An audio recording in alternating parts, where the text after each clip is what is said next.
So, you're an international dentist and you're tackling the CAAPID process. You know better than anyone how high the stakes are, right? Well, today we're going to break down the 3 biggest mistakes that can completely sink your application. And even better, we'll talk about exactly how you can dodge them. All right, let's just jump right in. The whole CAAPID thing, it can seriously feel like you're trying to find your way through a maze, blindfolded. I mean, you're up against thousands of other super talented dentists, and a lot of them look just like you on paper. So the big question is, how in the world do you get your application to stand out from that huge pile? Especially with all the confusing and, frankly, wrong advice floating around out there. And look, it's completely normal to feel overwhelmed by all this. I've seen it time and time again. But here's the good news, and it's a big one. Just by avoiding a few really common slip-ups, you can turn what feels like an impossible task into a clear, manageable path straight to your goal. So let's get into our first major mistake. This is a big one. It's that all-important document that can make you a star or get your application tossed aside. We're talking about the statement of purpose, or what everyone calls the SOP. And you gotta understand this is so much more than just an essay. It's not about how fancy your vocabulary is. It's all about storytelling. Think about it. The SOP is pretty much your one and only shot to talk directly to the admissions folks and show them the real person behind the test scores and the credentials. And the difference between a weak one and a strong one? It's night and day. A weak SOP is basically just your resume turned into sentences. It's a list. I did this, then I did that. Snooze. But a strong one? Oh, that one connects all the dots. It tells your unique story. It digs into the why behind your decisions. And crucially, it builds a bridge from everything you've done to what you want to do at their specific school. So here's the fix. You have to stop listing and start telling a story. Seriously, dig deep. What was that one moment that made you say, yes, dentistry is for me? Why this program? Why not the one down the street? When you tailor your story like that, it screams genuine interest. That's what makes you memorable. Okay, moving on to mistake number 2. This one is a silent killer for applications.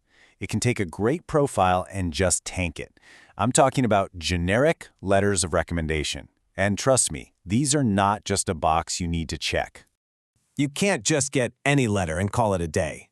The admissions committee, they're not looking for a simple thumbs up. They want proof. They want vivid, concrete evidence of your skills, your personality, your potential, all from someone who has actually seen you do your thing. I mean, just picture the difference here. A generic letter might say something like, yeah, they're a hard worker. Okay, so what? But a strong letter, that one says, let me tell you about the time we had a complex procedure. This applicant didn't panic. They stayed calm, anticipated what I needed next, and their hand skills were just exceptional. You see that? One is a bland compliment, the other is a powerful story that proves the point. So how do you get letters like that? You have to be proactive. You can't be passive here. First, pick people who actually know you and your work really well. And then, and this is key, don't just ask for a letter. Set them up for success. Give them your CV, your SOP, maybe even a little cheat sheet with some key moments or skills you'd love for them to mention. Basically, you need to make it as easy as possible for them to write a killer letter about you. All right, let's say you've nailed it. You've got a killer SOP and amazing letters of recommendation. You're all set, right? Well, not exactly. Because if you mess up this next part, all that hard work could be for nothing.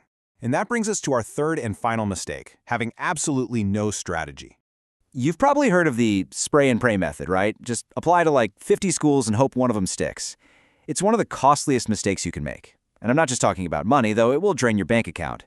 It's a huge waste of your time and, honestly, your emotional energy, pouring your heart into applications for schools that were never the right fit for you to begin with. The winning approach is the exact opposite. It's a focused, smart, 4-step strategy. Step 1, be real with yourself. Take a hard look at your profile, your scores, your experience, your budget.